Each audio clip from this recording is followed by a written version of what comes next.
My father hadn't even been buried yet. His body still lay in the coffin. The incense hadn't faded. The prayers hadn't ended. And yet, she leaned in. My mother-in-law. Not my blood. Not my grief. But somehow, she thought she had a claim. So, what exactly did your father leave behind? Not who he left. Not how I was coping. Just that like a vulture circling over a still warm body. That's when I knew. This wasn't just loss. It was a war one hadn't prepared for. I was still holding my father's photo. Still shaking from goodbye. And she was calculating inheritance. If you've ever lost someone, only to watch others treat their death like an opportunity, this story is for you. Don't scroll. This is real. It gets darker. Like, subscribe, and stay with me, because what happened next will haunt me for the rest of my life. People say grief reveals true character, but sometimes it just confirms what you've always feared. She never liked me, even before I married her son. She didn't insult me. She didn't scream or lash out. That would have been easier to handle. Instead, she smiled with her mouth, but not with her eyes. Her compliments always had an edge. You clean up well, didn't think. You'd look this elegant. You're smart for someone from your background. Every family dinner felt like an interview. Every holiday visit a silent audit of my worth. Her son never noticed. Or maybe he just chose not to. To him, she was just traditional. To me, she was a mask. Polite on the surface, strategic underneath. And when I became pregnant, she took over. Naming the baby, choosing the hospital, telling the neighbors, before I could. It wasn't about love. It was about power. About keeping her son and everything attached to him under her. Control. I didn't marry into a family. I married into an empire of manipulation. But I kept quiet. For years. I wanted peace. I wanted a father for my child. And deep down, I wanted her to love me. Just once. She never did. My father wasn't a man of many words. But he didn't need to be. His silence always said more than 1,000 lectures. He saw things. He saw her. From the beginning, he sensed what I tried to deny. She's the kind of woman who hugs with one arm and hides a knife in the other. That's what he told me after meeting her. And yet, he never told me to leave. He just stood closer. Every time she humiliated me in front of guests, he'd find a way to shift the focus. When I came home from her house crying, he'd pretend he needed help with groceries, just to give me a reason to breathe again. He called me Lionheart, because even when I was trembling, he believed I was still fighting. He was the only person who didn't ask me to understand her, didn't excuse her coldness as culture, age, or tradition. He saw it for what it was. Emotional control and cruelty wrapped in courtesy. Even on his hospital bed, he whispered, "When I go, stay strong. You'll need to stand alone. But that doesn't mean you'll be weak." I didn't understand what he meant. Not then. Not until the funeral. Not until I realized that the day I lost my father was also the day I lost every illusion that I had ever belonged. In my husband's family, maybe Piquet loved her in his own way. But love without presence, without respect, feels more like convenience than commitment. And in the absence of my father, I was suddenly unshielded. It didn't take long, not even a full day after the funeral. The black dresses hadn't been folded. The condolences hadn't stopped ringing. But her mask had already started slipping. She called my husband into the study. The door closed softly, too softly, like a trap snapping shut. I stood by the kitchen, listening, not eavesdropping, surviving. That house your father-in-law left should go under your name, not hers. She has no blood right to it. She didn't even try to hide it. Like my grief had made me invisible, and my silence disposable. When I entered the room, she smiled that same cold smile I'd known for years. Oh, don't misunderstand. I'm just trying to make sure things are handled properly. Properly. Her favorite word. A blade wrapped in velvet. She handed me a folder. Bank papers. Land documents.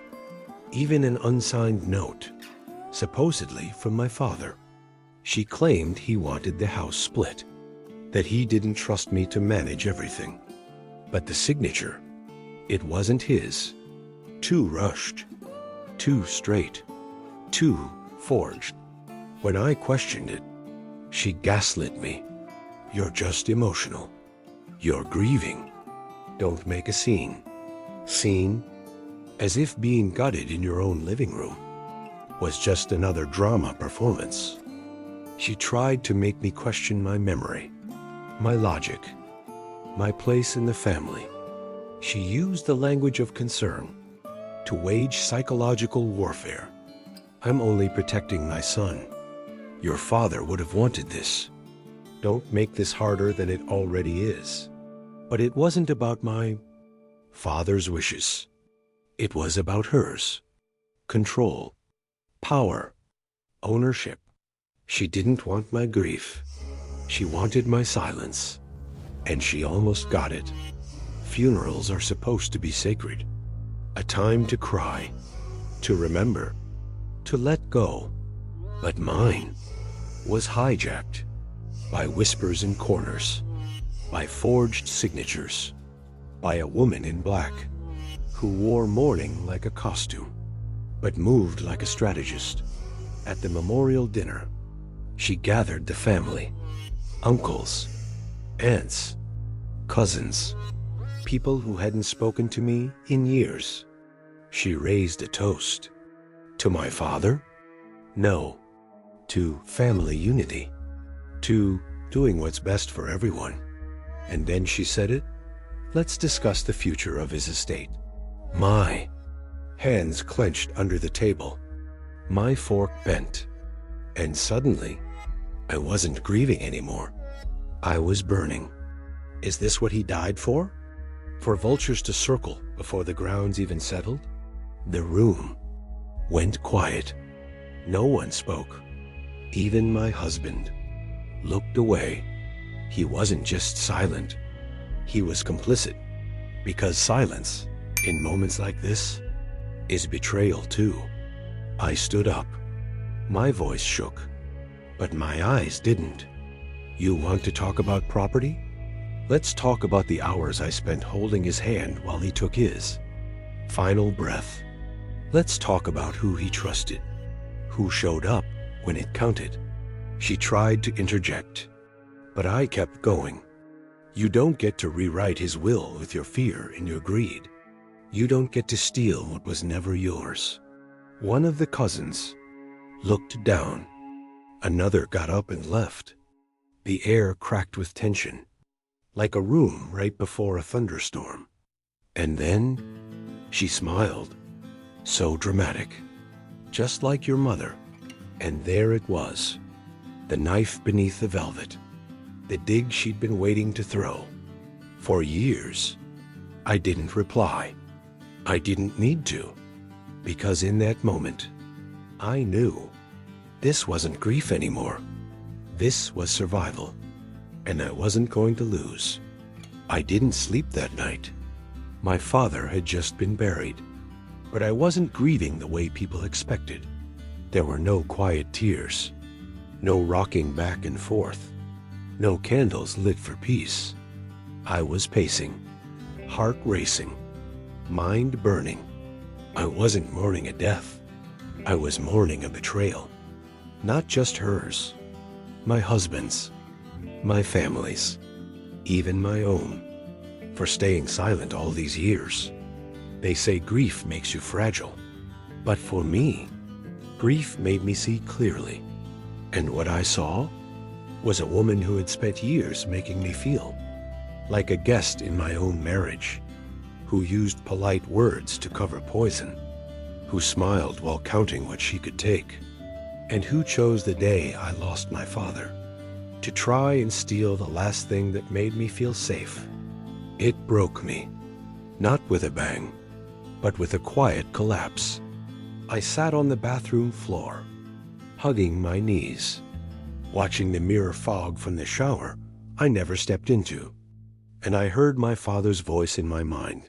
You'll need to stand alone, but that doesn't mean you'll be weak. I used to think I needed to be accepted by that family, that I had to prove I was worthy, that if I played the part well enough, I'd be loved. But love shouldn't require that you disappear. She sang lullabies when her voice was supposed to fill arenas. She stood beside him while her own stage stayed dark.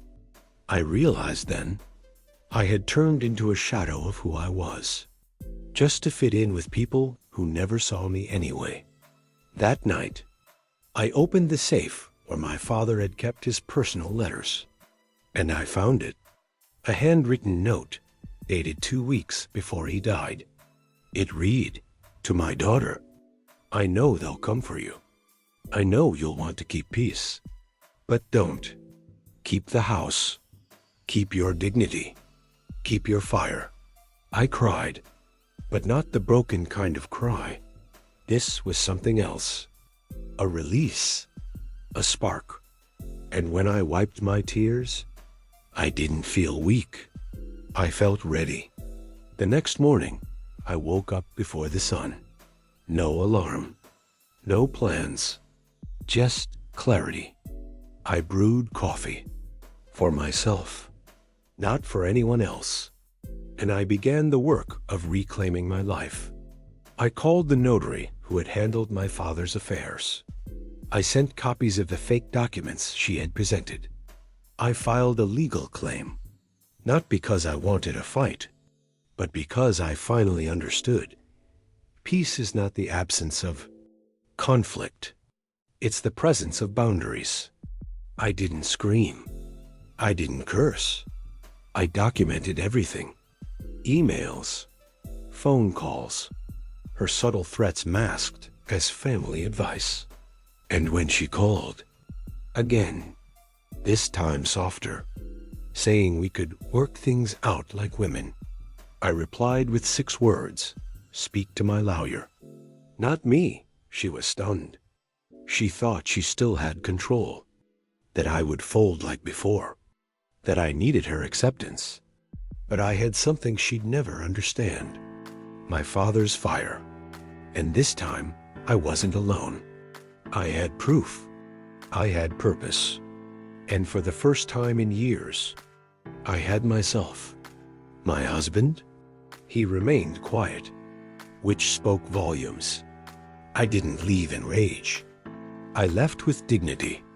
I packed only what was mine, not out of spite, but out of respect for the woman I was becoming. I moved in with an old friend, started therapy, returned to painting something I had abandoned. In the fog of marriage, motherhood, and survival, week by week, I learned to breathe again, to eat without the weight of expectation, to cry without shame. And in that space, I remembered who I was before they convinced me that I was too loud, too emotional, too not one of us.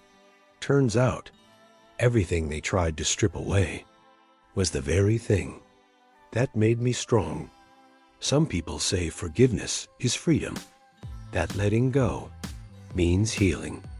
But I'm still not sure, because how do you forgive someone who looked you in the eye at your father's funeral and saw only opportunity? How do you forgive silence? The silence of a husband who stood beside you but never truly stood with you? How do you forgive yourself for staying quiet for so long, for shrinking, for begging to belong to a place that never wanted you? Maybe forgiveness isn't a one-time act. Maybe it's a decision you make every morning to choose peace over poison.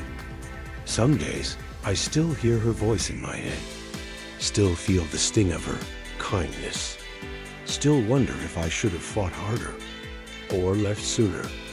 But then I remember, I didn't just survive. I rebuilt. I protected what my father left. Not just the house, but the fire. The woman I am now would never walk into that family again, asking to be seen.